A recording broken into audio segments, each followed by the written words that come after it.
Hello, ഞാനിന്നിവിടെ പരിചയപ്പെടുത്തുന്നത് തിരുവമ്പാടി വ്യാപാരി വ്യവസായിയിലെ മെമ്പറായ മറിയാമ്മ ചേച്ചീനെയാണ്.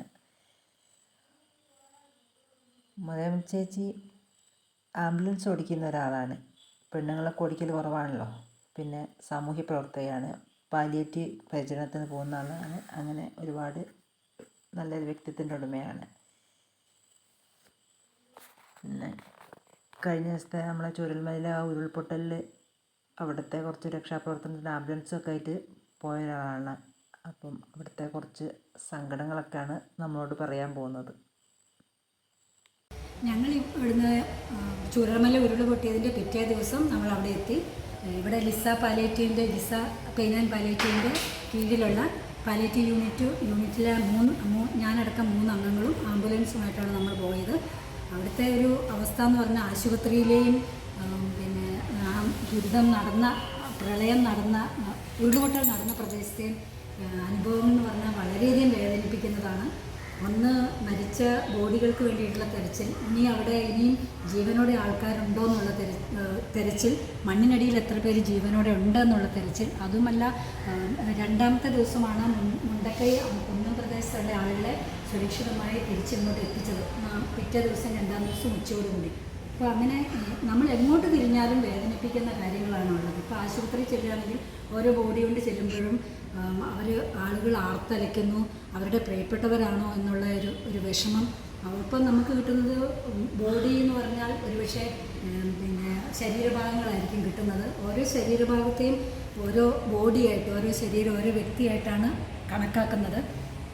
അപ്പം ദുരിതം നടന്ന സ്ഥലത്തെ ആയിക്കോട്ടെ, അതായത് പ്രളയം നടന്ന സ്ഥലത്തെ ആയിക്കോട്ടെ, ആശുപത്രിയിലെ അവസ്ഥയായിക്കോട്ടെ, വളരെയധികം വേദനിപ്പിക്കുന്നതാണ്. നമുക്കറിയാം, ആശുപത്രിയിൽ ചെന്നിട്ടുണ്ടെങ്കിൽ ബോഡി പോസ്റ്റ്മോർട്ടത്തിന് ശേഷം ആളുകൾക്ക് തിരിച്ചറിയുന്നതിന് വേണ്ടിയിട്ട് അതിനുള്ള അവസരമുണ്ട്. അപ്പോൾ അത് അവരുടെ ഒരു സങ്കടം. ഞങ്ങൾ 4-ാം ദിവസം അവിടെ നിൽക്കുമ്പം പല ബോഡികളും തിരിച്ചറിയാൻ സാധിക്കുന്നില്ല. അപ്പോൾ ഓരോരുത്തരും അവരുടെ സ്വന്തക്കാരാണെന്നുള്ള രീതിയിൽ അവർ അത് തിരയുന്നു. വളരെയധികം വേദനിപ്പിക്കുന്ന ആളുകൾ, പ്രായമുള്ളവരൊക്കെ അവിടെ നിന്ന്, പുരുഷന്മാരൊക്കെ ഇന്ന് പൊട്ടിക്കരയുന്നത് നമുക്ക് കാണാൻ പറ്റും. സ്ത്രീകളൊക്കെ അവിടെ ഇങ്ങനെ നിസ്സംഗരായിട്ട് വേദനയോടെ വിഷമത്തോടെ നിൽക്കുന്നു.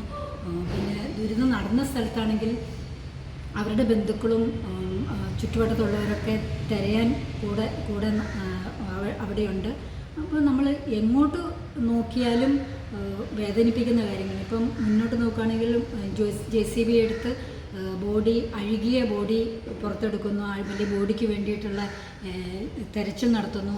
പിന്നെ വേറൊരു വശത്തേക്ക് നോക്കുകയാണെങ്കിൽ ഓരോരുത്തർ ഉപയോഗിച്ച പുതപ്പുകൾ വെള്ളത്തിൽ നനഞ്ഞ് കുതിർന്ന് കിടക്കുന്നു.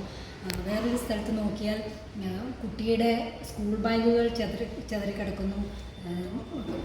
സ്കൂൾ കുട്ടിയുടെ ഐഡൻറ്റിറ്റി കാർഡ് വീണ് കിടക്കുന്നത്. എവിടെ നോക്കിയാലും നമുക്ക് വേദനിപ്പിക്കുന്ന കാര്യങ്ങളാണ്. ഇപ്പം വളർത്തുമൃഗങ്ങൾ അലഞ്ഞു നടന്ന് അവരുടെ യജമാനന്മാരെ, അവരുടെ കുടുംബാംഗങ്ങളെ നോക്കി നടക്കുന്നു. ഈ മൃഗങ്ങൾക്ക് ആണെങ്കിൽ അവരുടെ വീടും ഇല്ല, സ്ഥലവും ഒന്നും കാണാനില്ല.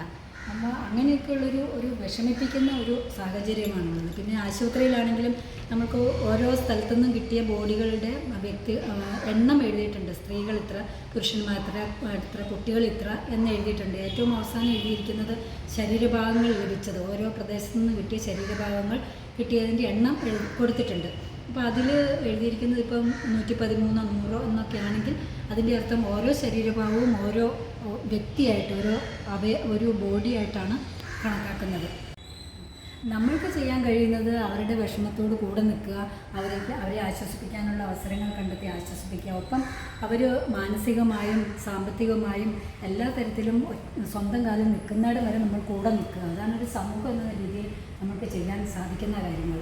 അപ്പം അവർക്ക് വേണ്ട ആവശ്യങ്ങളൊന്നും നമുക്ക് ഈ സമയത്ത് മാത്രമല്ല, വരും ദിവസങ്ങളിലും അവരുടെ ആവശ്യങ്ങളെന്ന് തിരിച്ചറിഞ്ഞ് അവർ മുഖ്യധാരയിലേക്ക് വരുന്നിടം വരെ അവരുടെ കൂടെ നിൽക്കുക എന്നുള്ളതാണ് നമുക്ക് ഓരോരുത്തർക്കും ചെയ്യാൻ പറ്റുന്ന കാര്യം. അപ്പോൾ നമുക്കും അവരുടെ കൂടെ കൂടാം. അവരും നമ്മുടെ സഹോദരങ്ങളാണ്. ചേർത്ത് പിടിക്കാൻ നമുക്ക് ഒറ്റക്കെട്ടായി.